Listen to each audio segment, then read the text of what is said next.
우리가 익히 잘 아는 호세아서를 그냥 듣는 것보다는 조금 패러디로 해서 이렇게 들으면 좀 새로울 것 같은 느낌이 들었어요.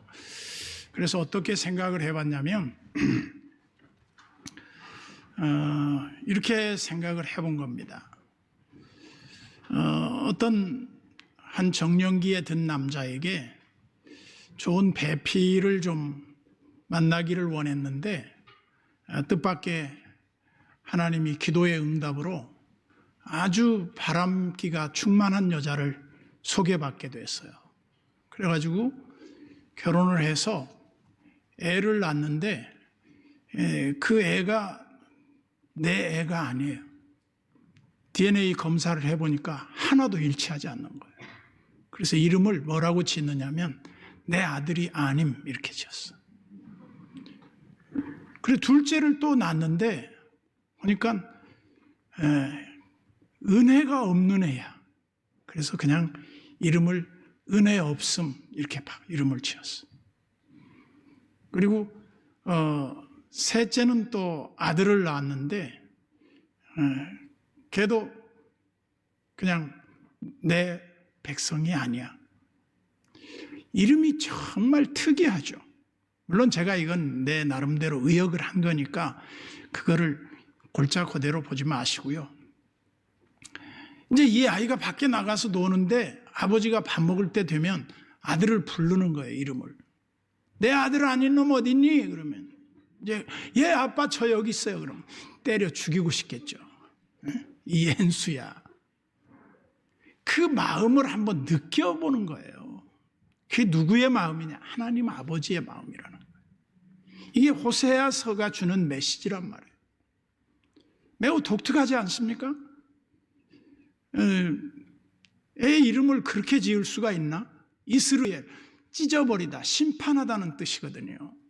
나누이다 이런 뜻이에요. 그런데 하나님이 이 호세아를 통해서 왜 그런 불행한 사랑을 하도록 하셨을까? 그리고 심지어는 이 호세아서를 보는 사람들에게 해석상에 이런 해석을 하는 사람도 있어요. 이 호세아가 혼인을 한 여인은 실제 사건이 아니고 가상적일 것이다. 그렇게 보는 사람들이 있어요. 너무나 무참하니까. 그러나 저는 이걸 실제로 봐요.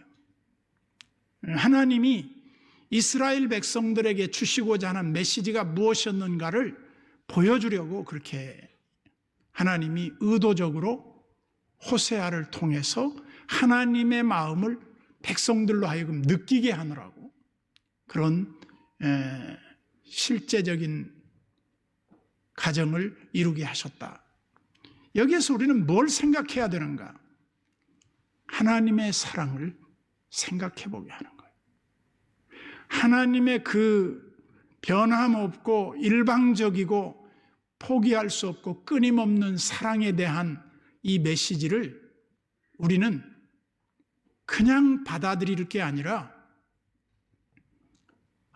이 아픈 하나님의 사랑, 이 사랑은 진짜 어떻게 보면 아픈 거예요. 아픔을 감내하면서 사랑할 수밖에 없는 이 사랑이 진짜 사랑 아니겠습니까? 사랑이 상호 보완적이고 관계적인 측면도 있겠지만 정말 일방적인 하나님의 그 사랑을 우리가 받으면서도 그 사랑을 모르고 사는 사람들이 너무 많다는 거죠.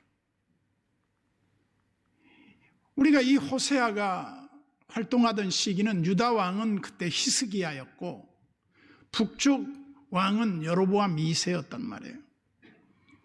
히스기야를 통해서 이스라엘은 유다국이 이제 제법 남유다가 회복기에 들었고 또 북쪽 이스라엘은 최대의 전성기로 주변국들을 통치할 정도로 그런 부강한 시대를 맞이했다. 근데 하나님의 메시지가 무엇입니까? 저들이 부강할수록 하나님을 노엽게 했다는 거예요. 저들이 잘 될수록 하나님을 잘못 믿었다는 겁니다. 이게 우리들의 얘기예요. 그러면서 사람들이 부유하고 넉넉할 때 뭐라고 말합니까? 다 내가 했다고 그래. 내가. 이거 내 집이고 내가 고생해서 만들었고 내 차고 내 부동산이고 내 옷이고 다 이 장식품이고 모든 게 다 내 것이라고 생각을 해요. 근데 그게 내 것입니까? 진짜 여러분의 것이라고 할 수 있는 게 뭐가 있습니까? 아무것도 없습니다. 그래서 우리는 하나님의 은혜를 받은 자로서 우리가 어떻게 살아야 할까? 그 은혜를 감사하면서 살아야 돼요. 그런데 오늘 놀랍게도 이 호세아와 고멜의 관계를 통해서 하나님이 우리를 얼마나 아픈 사랑으로 사랑하실까를 한번 묵상해 보는 거예요. 여러분 생각해 보세요. 그 착한 남편 호세아가 그 여인과 결혼을 해 주었다는 것 자체만으로도 그 여자는 행복한 거예요. 왜냐하면 자신에 대한 정말 의지의 대상이 있다는 것 자체가 얼마나 복입니까? 그런데 그 고멜은 행복에 겨워 감사해야 할 그런 마음을 갖질 못했어요. 그래서 집을 박차고 나간 거예요. 다른 남자를 만나서 또 새 살림을 차렸다는 거예요. 그러면 저 같으면 오케이, 너 갈 길 가. 잘 가라. 그러고 헤어져야 할 것 같잖아요. 그런데 하나님이 뭐라고 말씀합니까? 보면 오늘 하나님이 이렇게 설명을 해요. 3장 1절을 보세요. 여호와께서 호세아에게 이르시되 이스라엘 자손이 다른 신을 섬기고 건포도 과자를 즐길지라도 여호와가 그들을 사랑하나니 너는 또 가서 타인의 사랑을 받아 음녀가 된 그 여자를 사랑하라 하시기로. 이미 남의 그 아내가 된 아내를 찾아가서 다시 사랑하라는 거예요. 사랑할 수 없는 여자예요. 여러분, 이 성경 구절이 그냥 이렇게 돼 있으니까 우리가 그냥 문자 그대로 받아들이면 됩니다만은 이걸 좀 의역을 하면 어떤 뜻이겠습니까? 이제 호세아가 집에 집 나간 아내 때문에 애들 3명을 데리고 키우는데 얼마나 불편하겠습니까? 그런데 그때 하나님이 기도하는 가운데 호세아에게 응답을 주신 거예요. 야, 너 힘들지? 네. 네 아내 가서 도로 찾아와. 예? 저 못해요. 더 이상은 안 돼요. 아니야, 가. 못 간다니까요. 무슨 말이야? 내가 가라는데. 마지못해서 그야말로 호세아가 무거운 발걸음을 끌고 자기 아내가 있는 집을 수소문해서 가봤더니 그 집에 남자가 턱 나타나서 당신 누구요? 내가 저 고멜의 본 남편이요. 내 아내 찾으러 왔어. 무슨 소리요? 나 저 여자 얻으려고 내가 은 15냥 주고 보리 1마리 주고 내가 사왔어. 제가 변상해 드리겠습니다. 아마 웃돈을 얹어주고 그 여자를 찾아와서 사는데 호세아의 마음속에 그 여자를 그냥 받아들일 수가 없는 거예요. 이 관계를 통해서 우리에게 주고자 하는 메시지가 뭐겠습니까? 사랑할 수 없는 사람을 하나님이 사랑하는데 얼마나 아프겠냐 이 말이에요. 이스라엘 백성들이 출애굽해서 시내산에서 하나님과 혼인 예식을 치릅니다. 나는 너의 남편이 되고 너는 내 아내가 되어 일평생 너와 나는 부부가 된 것을 선언하노라. 이 행복한 축복의 예식장으로 함께 하나님이 손을 잡고 들어갔어요. 그런데 그 신부가 그 넓은 하나님의 사랑을 외면하고 하나님 이외의 바알들을 섬겼다는 겁니다. 우상에 빠졌다는 거예요. 이거를 하나님이 아픈 표현으로 이 호세아의 가족관계로 하나님의 아픈 마음을 전달해 준 겁니다. 여러분, 이보다 더 정확한 표현을 하나님이 우리를 사랑하는데 정말 사랑할 수 없는 대상을 사랑했다. 이게 메시지의 핵심이에요. 그러면 그 고멜이 어떻게 살아야 되겠습니까? 그 남편을 위해 살아야죠. 여보 미안해. 여보 나를 받아줘서 고마워. 눈물로 그 고마움을 표시해도 부족해요. 예를 들면 예수님을 사랑하는 마리아가 그 예수님의 발끝에 앉아 눈물로 그 발을 적시며 자기 머리털로 예수님의 그 먼지 묻은 발을 닦아드렸던 이 일과 이 호세아가 하나님의 사랑을 받은 남편에게 행해야 할 이스라엘 백성들의 의무적 관계를 빗나간 화살로 우리에게 설명을 해주는 거다 이 말이죠. 여기서 우리는 다시 한번 생각해 보게 되는 거예요. 하나님의 이 어마어마하고 무한한 사랑을 받은 우리가 어떻게 그 은혜를 감당하고 있느냐. 우리가 고멜의 사건을 통해서 우리 자신을 보는 거예요. 하나님, 제가 어떻게 해야 하나님을 이전보다 더 사랑하겠습니까? 우리가 노래할 많은 노래가 있지만 우리가 지금 불러야 할 노래는 주님, 이전보다 주님을 조금 더 사랑하는 삶을 살고 싶습니다. 내가 주님을 이전보다 더욱 사랑하며 살길 원합니다. 이 사랑의 고백에서 내가 벗어나지 않게 해달라고 하나님 앞에 우리가 매달려야 할 때인데 사람들이 먹고 살만 하니까 하나님에 대해서 관심 없이 등을 져버렸다. 이 비극적인 우리의 현실을 보면서 우리는 어떻게 해야 되는가? 종말론적 신앙을 우리가 살아야 돼요. 주님 붙잡고 주님 한 분만으로 만족하며 주 밖에는 나의 복이 없다 말하며 주 위에 땅 위에 사모할 자 없나이다.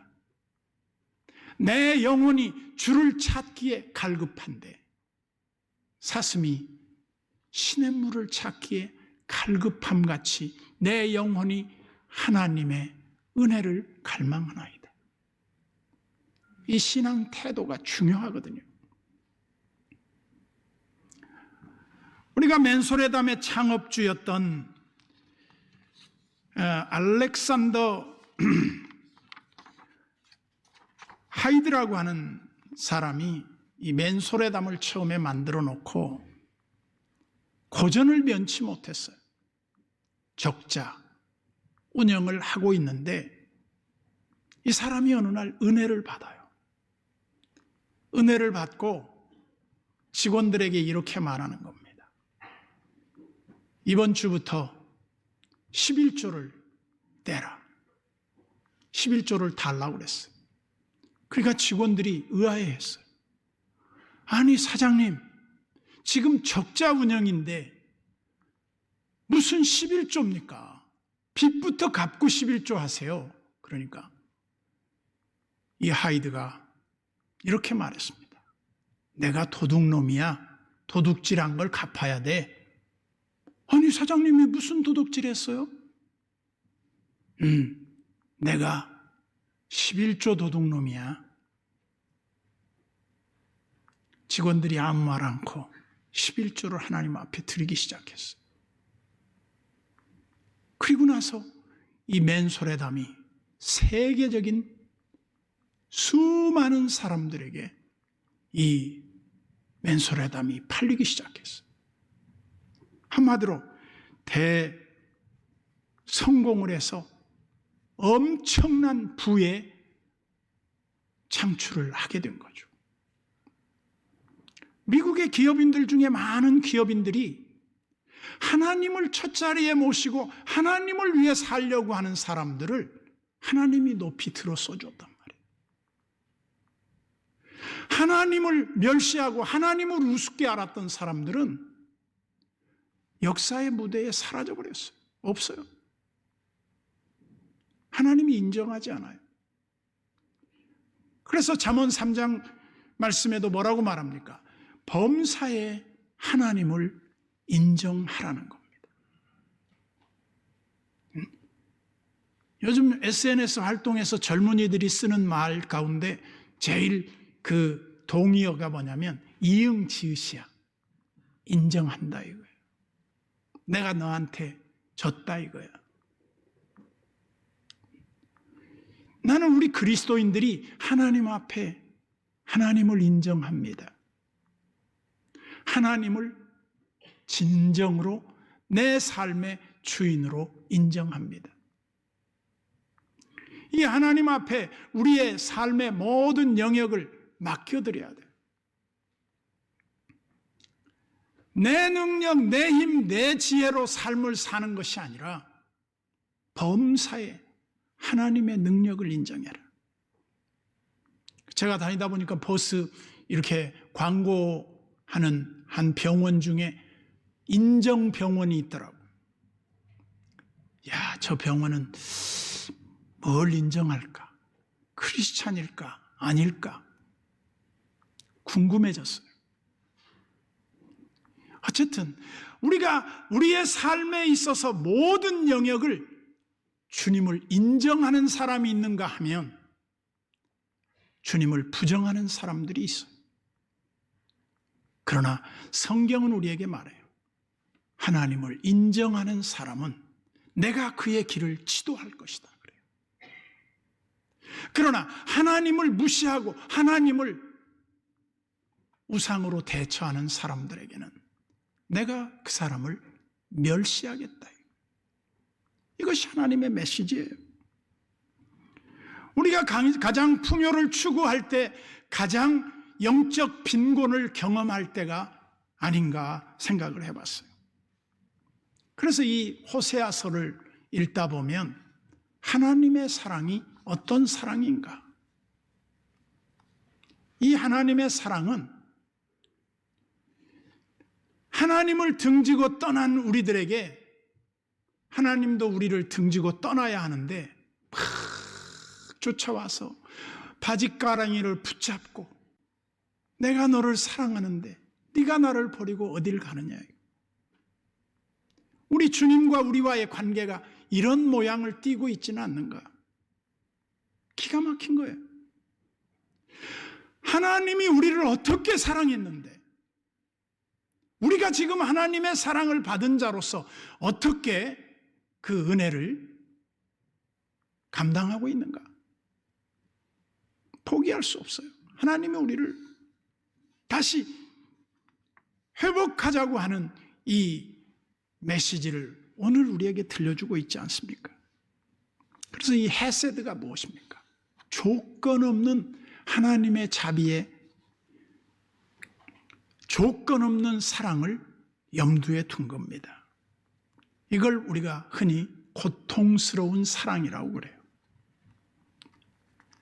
세상이 줄 수 없고 세상이 알 수도 없는 이 하나님의 뜨거운 일방적 사랑을 입은 우리가 어떻게 하나님 앞에 보답할 것인가? 저는 하나님 앞에 우리 성도들이 어떻게 하면 좋겠는가? 잃어버린 사랑을 회복하자. 그래서 이 호세아 선지자의 메시지의 핵심이 무엇입니까? 하나님을 떠난 이스라엘이요, 하나님께 돌아와라.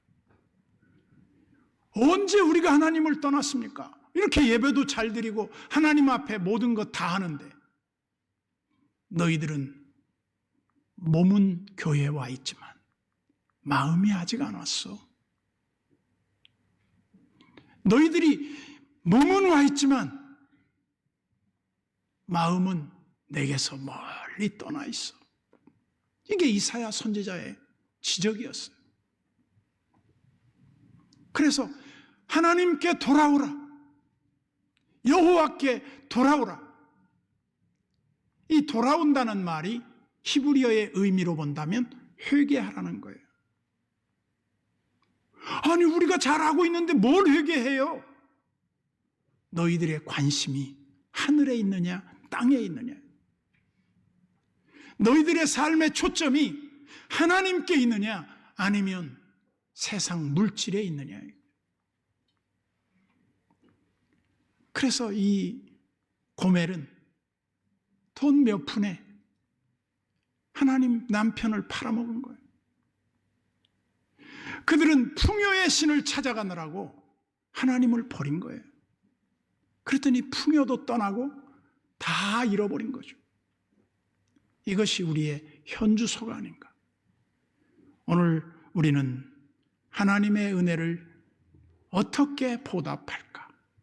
하나님의 은혜를 헛되이 받지 마라. 하나님의 이같이 큰 은혜와 축복을 적게 여기지 마라. 이것은 우리가 평생 동안 우리가 간직해야 할 축복된 신앙의 태도다. 저는 여러분들이 이 같은 은혜를 지속할 수 있기를 주의 이름으로 축원합니다.